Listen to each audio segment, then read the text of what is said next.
Rehas ang bagsak ng dalawang lalaki matapos silang madakip ng mga otoridad sa aktong pagbebenta ng umano'y pekeng gold bar sa Barangay Sentro 7, Claveria nitong Sabado ng umaga, Pebrero 27. Kilala ni Police Captain Armando Tolentino Jr., Chief of Police ng Claveria Police Station, ang mga suspek na sina alias Joe, 46, isang construction worker, at alias Ted, 55 anyos, walang trabaho, parehong residente sa Barangay Pataw, Bugay, Cagayan, ang mga salarin. Asa sa investigasyon, tinangka ng mga suspek na bentahan ang mga biktima na sina alias Eric, isang magsasaka mula sa Isabela, at alias Jay, isang real estate broker mula sa Ilocos Sur. Pinaasa ng mga suspek ang mga biktima na ang binebentang ginto ay may markings na PMSP 1000 gram at AU 9999. Bago ang pagkakaaresto,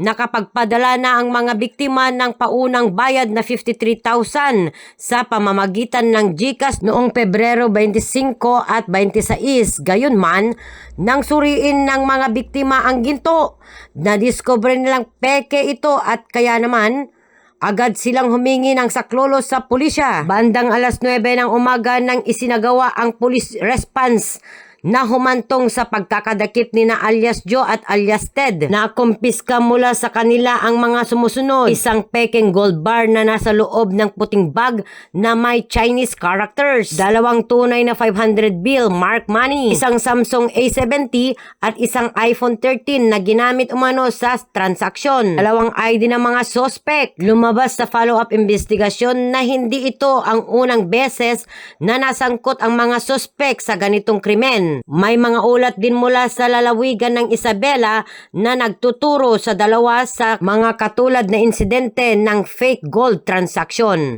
Kasalukuyang nakapiit ang mga suspect sa Claveria Police Station at nahaharap sa kasong estafa, Article 315 ng Revised Penal Code. Samantala, ang nakumpiskang ginto ay nakatakdang dalhin sa Mines and Geosciences Bureau o MGB Region 2 para sa formal na pagsusuri. Abala ng pulisya, pinaalalahanan ang publiko na maging mapagmatsyag sa mga nag-aalok ng murang ginto o investment na too good to be true upang hindi mabiktima ng ganitong uri ng sindikato. At yan ang Mabuhay Radio Japan Worldwide. Sa bawat oras, sa bawat himig, mananatili kami walang takot, walang pinapaboran. Ako po si Mailing Tarok at kawili mula sa Claveria, Cagayan.